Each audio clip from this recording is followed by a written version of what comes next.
बिस्मिल्लाहिर्रहमानिर्रहीम। अस्सलाम वालेकुम मेरे प्यारे दोस्तों, मैं हूं डॉक्टर नासिर महमूद। आप मेरा यूट्यूब चैनल ZR नासिर देख रहे हैं। मैं तमाम देखने वालों को खुश आमदीद कहता हूं और साथ ही ये रिक्वेस्ट करता हूं कि साथ लगी बेल को प्रेस कर दें और मेरे चैनल को सब्सक्राइब कर दें ताकि हर नई आने वाली वीडियो फ़ौरन आप तक पहुंच सके और आप उस वीडियो को देखकर अपनी मालूमात में इजाफ़ा कर सकें।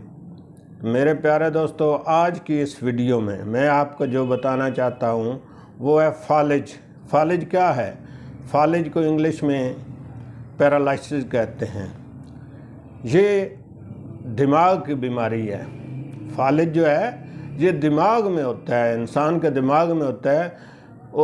तो उसके जो अज़ा होते हैं, यानी आर्टरी, अगर बड़ी आर्टरी ब्रस्ट हो जाए, खून की फट जाए तो पूरे जिस्म को फालिज हो जाता है। और अगर छोटी आर्टरी एक साइड पे कहीं से फटे तो जिस दिमाग के जिस हिस्से में जितना खून जमा हो जाएगा उतना हिस्सा काम करना छोड़ देगा। यानी अगर छोटी आर्टरी फटती है, खून की नाली फटती है, तो वो थोड़ा सा ब्लड अगर कहीं रुक गया है दिमाग के अंदर तो जहाँ जहाँ कंट्रोल है उस जगह का वहाँ के अज़ा जो हैं वो काम करना छोड़ देंगे। आपने देखा होगा कि कई लोगों को बाजू नहीं काम कर रहा, किसी की टांग जो है वो नहीं काम कर रही, किसी की सिर्फ ज़बान नहीं काम कर रही। तो ये जो एक आध अज़ा मफलूज होता है उसकी वजह ये होती है कि वो थोड़ा सा यानी मामूली फालिज होता है, उसको मामूली आर्टरी जो है वो फटती है और वहाँ थोड़ा सा ब्लड निकलता है तो उस हिस्सा जो दिमाग का है काम करना छोड़ देता है। तो अगर वो मेन आर्टरी फट जाए तो पूरा जिस्म जो है वो पूरी बॉडी वो मफलूज हो जाती है। वैसे वो इंसान ज़िंदा रहता है, नींद जे बेहोश जिस तरह होता है इंसान इस तरह हो जाता है। यानी उसकी ना ही ज़बान काम करती है, ना ही हाथ पांव काम करते हैं, लेकिन वो सांस ले रहा है। ऐसी हालत जब होती है तो इसकी वो जो बड़ी आर्टरी, मेन आर्टरी जो है वो फट जाती है और पूरे दिमाग पे ब्लड फैल जाता है, जिसकी वजह से वो पूरा जिस्म सुन्न हो जाता है, अज़ा काम नहीं कर सकते। तो आपने देखा होगा कि लोग मालिशें कर रहे होते हैं, बाजू की मालिश कर रहे हैं, टांग की कर रहे हैं, वो करनी चाहिए, ये नहीं है कि वो नहीं करनी चाहिए, लेकिन असल बीमारी जो है वो दिमाग के अंदर है। जब तक आप उसका इलाज दिमाग के अंदर नहीं करेंगे उस वक्त तक आपका फालिज नहीं ठीक हो सकता।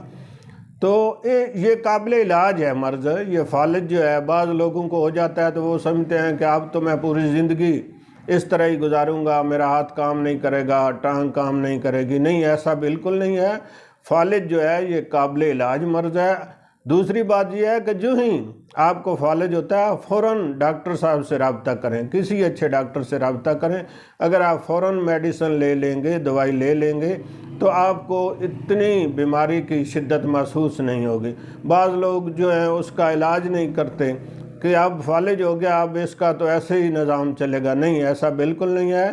फालिज काबिल इलाज मर्ज़ है और इसका फ़ौरन इलाज करना चाहिए। और इसका जो मौजब बनता है वो है ब्लड प्रेशर।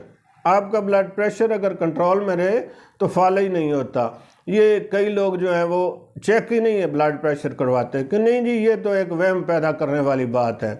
जो ही वो चेक नहीं कराते तो यकदम उनका जो है वो ब्लड प्रेशर तेज़ होता है और उसने कोई ना कोई नुकसान करना है दिमाग के अंदर से, वो आर्टरी फट सकती है। आपको अक्सर देखा होगा आपने, हाई ब्लड प्रेशर में शदीद दर्द, सर दर्द होता है। तो इस तरह चेक अगर आप करवाते रहें तो आपको पता चलेगा कि मेरा ब्लड प्रेशर तेज़ रहता है, नॉर्मल रहता है। मेन इसकी वजह जो है वो ब्लड प्रेशर का तेज़ होना ही होता है। उसी वजह से आर्टरी जो हैं वो फटती हैं। तो फालिज जो है ये काबिल इलाज मर्ज़ है और इसका फौरी आपको इलाज करना चाहिए। जिस वक्त भी आपको, अगर आपका पहले ही आपको पता चल जाए ब्लड प्रेशर तेज़ है तो آپ اس کا اس وقت بلڈ پریشر کا علاج کریں گے تو انشاءاللہ آپ کو فالج کی تکلیف ہی نہیں ہوگی۔ میرے پاس 2-3 ایسے کیس آئے کہ ان کا بلڈ پریشر بہت تیز تھا، تو میں نے ان کو کہا بھئی اپنے بلڈ پریشر کا علاج کروائیں وگرنہ آپ کو فالج ہو جائے گا۔ تو انہوں نے اس بات کو اگنور کیا، وہ فیمیل تھی۔ تو چند دنوں کے بعد پتہ چلا کہ فلاں عورت کو فالج ہو گیا، اس کا تو ایک سائڈ جو ہے وہ پوری مفلوج ہو گئی ہے۔ تو اس طرح نہیں کرنا چاہیے، اپنا بلڈ پریشر چیک کروانا چاہیے۔ اگر وہ زیادہ رہے تو پھر اس کا ساتھ علاج کریں گے تو آپ پیرالائسس جو ہے یعنی فالج جو ہے اس سے آپ بچ سکتے ہیں۔ تو اگر علاج ہی نہیں کریں گے تو پھر آپ کو ظاہر سی بات ہے اس کے ساتھ پرہیز بھی کرنی چاہیے کہ جو چیزیں آپ کو بلڈ پریشر کو نقصان دیتی ہیں اگر وہ آپ استعمال نہیں کریں گے یا کم کریں گے تو آپ کو پھر بھی آرام آ سکتا ہے۔ تو مین جو ہے وہ یہی ہے کہ فالج جو ہے یہ قابل علاج مرض ہے، اس کا اگنور نہیں کرنا چاہیے کہ جی نہیں فالج کا علاج نہیں ہے۔ تو آپ ہومیوپیتھک علاج کریں گے تو بہت جلد آپ کو اس سے افاقہ ہوگا۔ تو میری تمام دوستوں سے گزارش ہے کہ فالج جب بھی ہو اس کا آپ فوری چیک اپ کروائیں اور اپنا علاج کروائیں۔